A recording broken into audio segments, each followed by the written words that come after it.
नमस्कार, जय हिंद। स्वागत है आपका यूपीएससी पर। मैं हूं उमेश शुक्ला। आज की इस क्लास में हम ये समझेंगे कि जो भारत की फॉरेन पॉलिसी है उसकी तारीफ पाकिस्तान ने कैसे की।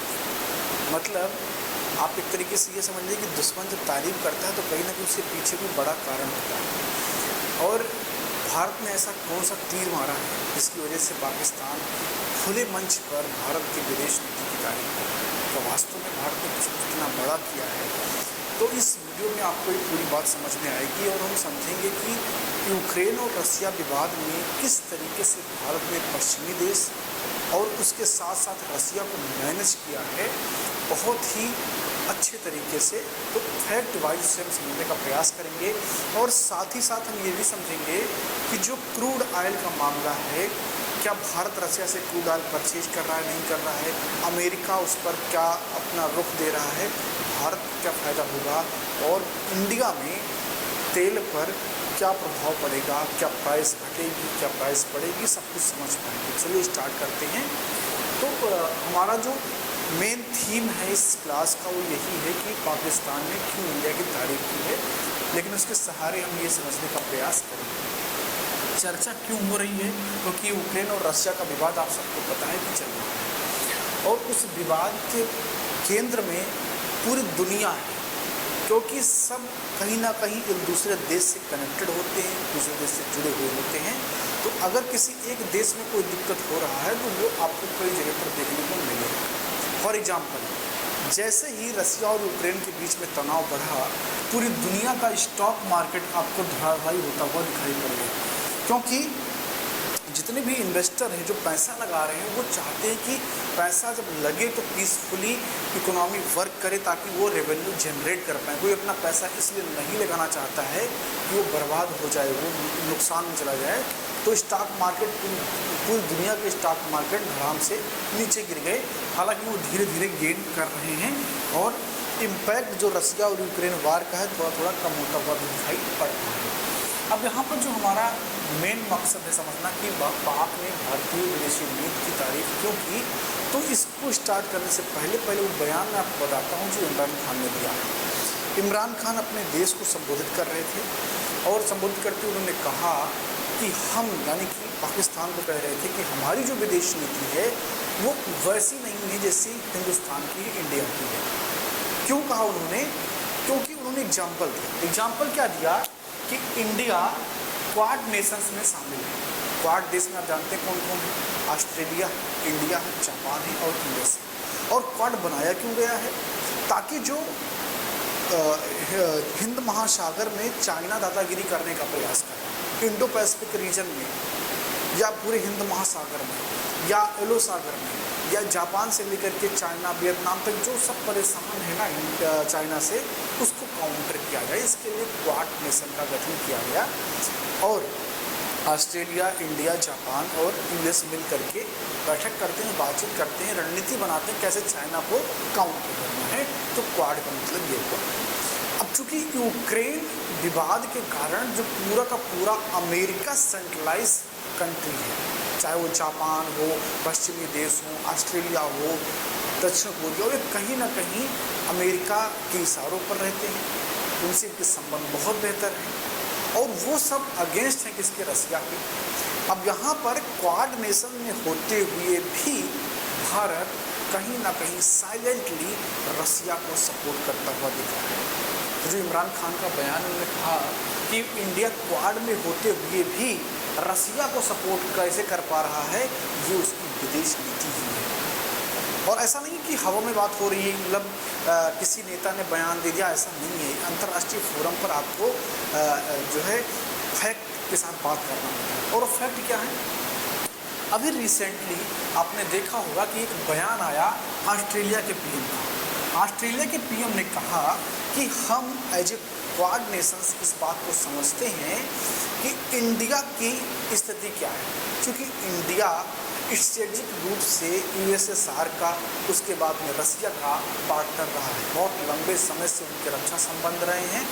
तो क्वाड नेशंस में होने की वजह से ये ज़रूरी नहीं है कि इंडिया वो स्टैंड ले जो बाकी क्वाड नेशंस ले रही है। ऑस्ट्रेलिया का बयान है, लेकिन यहीं पर मैं आपको बता दूं कि अमेरिका हो या पश्चिमी देशों, उन लोगों ने बहुत दबाव बनाने का इंडिया पर प्रयास किया, लेकिन इंडिया ने संतुलन बना करके रखा और रसिया के खिलाफ जाने से इंडिया लगातार बचता रहा। तो इस बात को लेकर के इमरान खान ने खुले तौर पर इंडिया की तारीफ की। यहाँ पर एक चीज़ और समझना, अभी जो इमरान खान की स्थिति है वो बहुत ही लचर है, वो बेचारा एकदम परेशान हो गया है। अब चाचा को ये समझ में नहीं आ रहा है कि करें तो क्या करें। वहाँ की आवाम खुद उनके खिलाफ खड़ी हो गई है, क्योंकि वो सपने दिखा रहे थे और एक भ्रम उन्होंने पाल करके रखा था। उस भ्रम को टूटते हुए जब पाकिस्तान के लोग देख रहे हैं तो उनके खिलाफ खड़े हो गए हैं। इतना ही नहीं, जो उनका नेशनल असेंबली है वहाँ पर उनकी मेजॉरिटी में भी दिक्कत आने वाली है, क्योंकि जितने भी अपोजिशन की पार्टियाँ हैं वो सब कहीं ना कहीं इमरान खान के खिलाफ खड़ी हो गई हैं और उनकी खुद की पार्टी में भी तोड़ फोड़ नज़र आ रहा है। और ऐसी उम्मीद लगाई जा रही है कि ज़्यादा दिन नहीं लगने वाले हैं इमरान खान को, उनके समय पूरे हो गए हैं ऐसा लग रहा है। आर्मी की तरफ से भी पाकिस्तान को जैसे बयान है उसको देख करके लग रहा है। अब यहाँ पर जो 2-3 चीज़ें होती हुई आपको दिखेंगी। अभी OIC की एक मीटिंग पाकिस्तान में होने जा रही है जिसकी चर्चा काफ़ी हुई है, और इस OIC की मीटिंग में पाकिस्तान ने और यूक्रेन ने टर्की ने, पाकिस्तान ने और टर्की ने खूब प्रयास किया कि हुर्रियत के नेताओं को शामिल किया जाए। हुर्रियत भारत को बर्बाद करने वाला, मतलब बर्बाद करने का जुर्रत करने वाला या ऐसा मानसिकता रखने वाला, अपने आप को शांतिप्रिय संगठन कहने वाला एक कश्मीरी संगठन है, क्योंकि कश्मीर में वर्क करता है। वो इस मुगालते में जी रहा है कि कश्मीर को, जम्मू कश्मीर को भारत से अलग करवाएगा, लेकिन बेवकूफ़ है। तो उसको पाकिस्तान और टर्की शामिल करना चाह रहा है OIC की बैठक में। आप कहेंगे OIC क्या है? OIC है क्या? ये दुनिया के 57 बड़े इस्लामिक देशों का संगठन है। किसका? 57 बड़े इस्लामिक देशों का संगठन है जो इस्लामिक देशों के बेहतरी के लिए काम करता है। उसमें जितने भी आप बड़े नाम जानते हैं वो सब इसमें शामिल हैं। अब यहाँ पर एक चीज़ आपको समझना है कि अगर बड़े इस्लामिक देशों के फोरम पर हुर्रियत पहुँचता है एज ए स्टेक होल्डर, तो ये कहीं ना कहीं इंडिया के लिए गलत मैसेज होगा। और इंडिया ने खुले तौर पर इसका अप्रोच किया है। उन्होंने कहा कि हम इस बात को बिल्कुल स्वीकार नहीं करेंगे कि आप हमारे यहाँ के कुछ सेपरेटिस्ट नेता जो कि इंडिया को ही तोड़ने का बात कर रहे हैं, अगर उनको आपने अपने कॉन्फ्रेंस में शामिल किया तो तुम्हारे लिए ठीक नहीं होगा। हाँ, ये प्रयास इमरान खान क्यों कर रहा है? क्योंकि वो अपने देश की जनता का, अपने देश के नेता का, अपने देश की आर्मी का ध्यान भटकाना चाहता है। वो सोच रहा है कि फिर से एक जो है राष्ट्रवाद जगह, जम्मू कश्मीर का मुद्दा उठा करके और पाकिस्तान में उसकी सरकार बनी रही। लेकिन इस पर भी पानी फिरता हुआ नजर आ रहा है, क्योंकि OIC के जो देश हैं उनके बहुत सारे मंत्रियों ने कहा है कि हम इसमें शामिल नहीं होने जा रहे हैं। तो कहीं ना कहीं झटका जरूर लगा है, क्योंकि इंडिया से बहुत अच्छे रिलेशन हैं इस्लामिक कंट्रीज़ की, चाहे वो आपका UAE हो, कतर हो, इनफैक्ट सऊदी अरबिया, ईरान। तो हमारे संबंध इस्लामिक देशों से भी अच्छे हैं, इकोनॉमिक संबंध हैं। तो वो सिर्फ पाकिस्तान के किसी एजेंडे को पूरा करने के लिए, वो भी इंटरनल पॉलिटिक्स को पूरा करने के लिए कभी इंडिया के खिलाफ नहीं जाएंगे। तो यहाँ पर भी मुँह की खानी पड़ रही है इमरान खान को। अब इमरान खान को कोई रास्ता समझ में नहीं आ रहा है, क्योंकि उन्होंने युद्ध के टाइम पर रसिया के सामने जो है अपने आप को प्रस्तुत करके पश्चिमी देशों की जो एक टेस्टिमनी थी उसको भी खो दिया है। पश्चिमी देश समय समय पर पाकिस्तान को कुछ टुकड़े फेंकते रहते थे कि ले तुम भी जी ले, लेकिन वो भी अब नाराज़ है, क्योंकि आपने देखा कि जब रसिया यूक्रेन पर अटैक करने जा रहा तो इमरान खान वहीं बैठे थे, पुतिन के बगल में बैठे थे। तो पश्चिमी देश सब कह रहा है खाने को रोटी नहीं है और चले हो हमको चिढ़ाने। तो कहीं ना कहीं उसका भी नुकसान इमरान खान को देखने को पड़ रहा है और फाइनली इमरान खान की सत्ता पाकिस्तान में जाने वाली है। अब यहाँ पर ये देखेंगे कि जो इंडिया का विदेश नीति इम्प्रूव हुआ है और उसमें जो क्रूड ऑयल है इस पर काफ़ी चर्चा हो रही है कि क्रूड ऑयल को लेकर के इंडिया का स्टैंड कितना जो है ज़्यादा चर्चा का विषय क्यों है। अमेरिकी लोग और ख़ासकर अमेरिकी पत्रकार, अमेरिका के इन्फ्लुएंसर लोग इस पर बहुत बातचीत कर रहे हैं और एक तरीके से एक टैक्टिक्स का इस्तेमाल कर रहे हैं अपने देश में जो सरकार है उसको दबाव बनाने का प्रयास कर रहे हैं कि वो इंडिया पर सैंक्शन लगाए। इसका रीज़न क्या है? अभी आप देख रहे हैं कि यूएसए ने बहुत सारे जो है प्रतिबंध लगा दिए रसिया पर कि उससे कोई तेल नहीं खरीदेगा। स्विफ्ट बैन लगा दिया कि वो व्यापार नहीं कर पाएगा, यानी कि जो फॉरेन करेंसी है उसमें व्यापार करने में दिक्कत होगी, डॉलर में वो व्यापार नहीं कर पाएगा। तो रसिया पर जब इतने सैंक्शन यूएसए ने लगा दिए तो अब उसको पैसा कहीं ना कहीं से जनरेट करना है, तो जाएगा किसके पास? अपने पार्टनर जो है उनसे बात करेगा, रसिया, चाइना, जो कहीं ना कहीं दिल में सॉफ्ट पार्टनर लेकर के बैठे हैं रसिया के लिए, तो उनके पास जाएगा कि हमें जो है कुछ पैसे चाहिए, हमारी मदद करिए। तो क्रूड ऑयल भी अमेरिका ने कहा कोई रसिया से नहीं खरीदेगा। ऐसे में इंडिया रसिया के साथ खड़ा हुआ दिखाई दिया, क्योंकि यहाँ पर सिर्फ दिल का मामला नहीं है, यहाँ पर दाम का मामला है। किसका? दाम का मामला है। रसिया ने खुले तौर पर कहा कि हम बहुत बड़ा छूट देने जा रहे हैं, किस पर? क्रूड ऑयल पर। और इंडिया को क्रूड ऑयल चाहिए। आप जान रहे हैं कि इंडिया में तेल की कीमतें बढ़ी हैं और आगे ना बढ़ें उसको मैनेज करने के लिए सस्ते दाम पर अगर हमें क्रूड ऑयल मिल जाए तो ये हमारे लिए बहुत बेहतर है, खासकर मोदी गवर्नमेंट के लिए बहुत बेहतर है। क्योंकि मोदी सरकार के खिलाफ जो कुछ एक मुद्दे सामने निकल कर के आ रहे हैं उसमें महंगाई सबसे बड़ा मुद्दा है, और महंगाई को अगर काउंटर करना है तो क्रूड ऑयल सस्ते से सस्ते दाम पर इंडिया को चाहिए। ऐसे में इंडिया ने रसिया की उस बात को मान लिया और क्रूड ऑयल पर समझौता कर लिया। यहाँ पर जो कुछ खबरें निकल करके आई कि करीब 3 मिलियन जो है बैरल खरीद रहा है, 3 मिलियन बैरल जो है क्रूड ऑयल इंडिया रसिया से परचेज कर रहा है। अब जैसे ही ये बात सामने आती है, पूरी दुनिया, खासकर जो बेस्ट मीडिया है, वेस्टर्न कंट्रीज है, उन्होंने इंडिया को एक तरीके से दंडित करने का बात करना स्टार्ट कर दिया, क्योंकि वो ये कह रहे हैं कि इंडिया को जो है एक तरीके से आपने हल्के में ले लिया है कि आप जो कहेंगे वो इंडिया कर लेगा, लेकिन इंडिया बहुत बड़ा प्लेयर बन करके निकला है और उसने इतने अच्छे तरीके से मैनेज किया कि वो रसिया से तेल भी खरीद रहा है और उधर क्वाड नेशन भी जो है कहीं ना कहीं सपोर्ट कर रहे हैं इंडिया का। और इसका रीज़न यही है कि यूएस के पास ऑप्शन नहीं बचा हुआ है, वो करेगा तो क्या करेगा? अगर वो भारत पर सैंक्शन लगाता है, अगर वो जापान पर सैंक्शन लगाता है, नॉर्थ कोरिया पर सैंक्शन लगाता है, तो कहा जाता है ना, एक कहावत है कि किसी चीज़ को इतना मत डराओ, किसी भी व्यक्ति को इतना मत डराओ कि उसका डर ही खत्म हो जाए।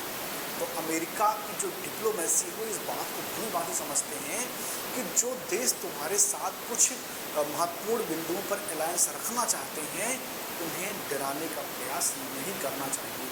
तो आगे भी शायद ही अमेरिका ये मूर्खता करे तो इंडिया पर कोई सैंक्शन लगाए, क्योंकि इंडिया की ज़रूरत अमेरिका को है और अमेरिका की ज़रूरत इंडिया को है। अगर चाइना के मसले को हल करना है, चाइना को काउंटर करना है। ऐसे में इंडिया बहुत ही स्मार्टली खेल रहा है और क्रूड ऑयल बहुत बड़े लेवल पर और भी आगे परचेज करेगा। इससे निश्चित तौर पर इंडिया और रसिया के जो संबंध हैं ना वो बहुत बेहतर होने वाले हैं और एक तरीके से इंडिया पर रसिया की डिपेंडेंसी आपको देखने को मिलेगा, क्योंकि आप देख पाएंगे अभी क्या है कि इंडिया एक तरीके से जो है रक्षा सौदों के लिए रसिया पर डिपेंडेंट रहता है, मोस्टली टाइम आप देख रहे हैं, और एक लंबे समय से चला रहा है। और रसिया ने समय समय पर इंडिया को सपोर्ट भी किया है, भले ही पैसा लेकर किया हो, लेकिन किया।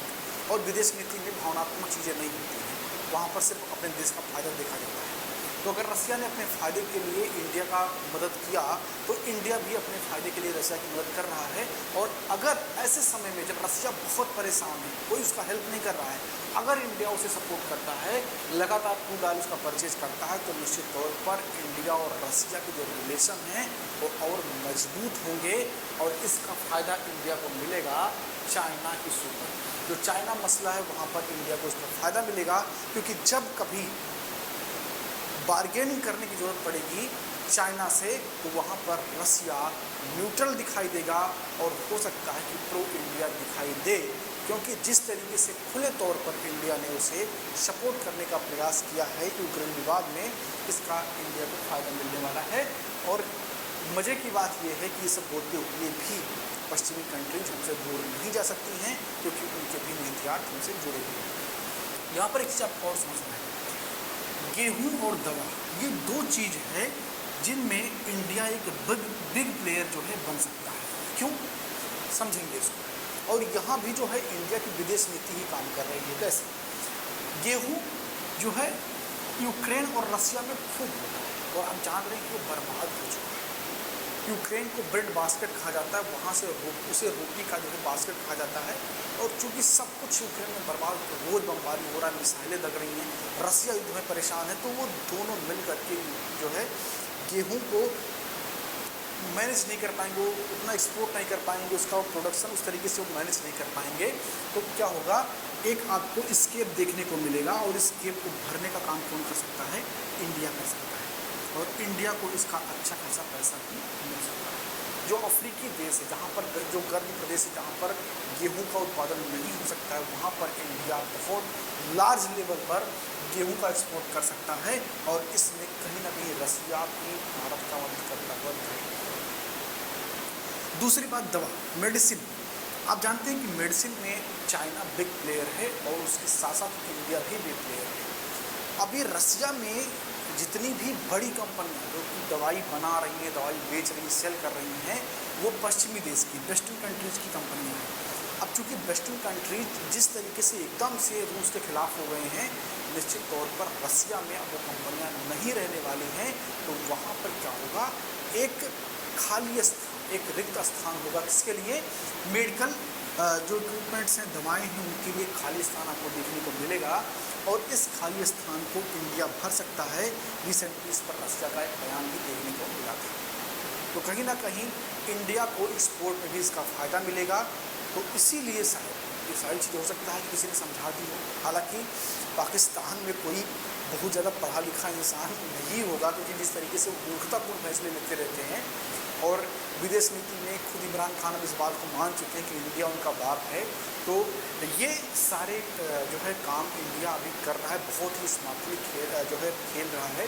और डिप्लोमेसी यही होता है कि आप अपने देश का फ़ायदा करें, किसी भी तरफ से करें और ऐसे संबंध बनाएं जो लॉन्ग टर्म हो, जो लंबे समय तक फ़ायदा दे सकें। तो शायद यही कारण है कि अब पाकिस्तान भी भारत की विदेश नीति के सामने झुकता हुआ दिखाई पड़ रहा है। आप इस पर क्या सोचते हैं? आपकी इस पर क्या राय है? कमेंट बॉक्स में ज़रूर लिखें। और ऐसे ही मज़ेदार वीडियो देखने के लिए, जो कि आपके समझ को बढ़ाएं, अंतर्राष्ट्रीय लेवल पर, राष्ट्रीय लेवल पर वीडियोस को देखने के लिए चैनल को सब्सक्राइब करें और बेल आइकन को प्रेस करें ताकि कोई भी नोटिफिकेशन आपसे मिस ना हो। हाँ, लास्ट में लाइक ज़रूर करके जाएँ। अगर आपको वीडियो पसंद आया हो तो प्लीज़ लाइक ज़रूर करें। मिलते हैं अगली क्लास में, तब तक बहुत बहुत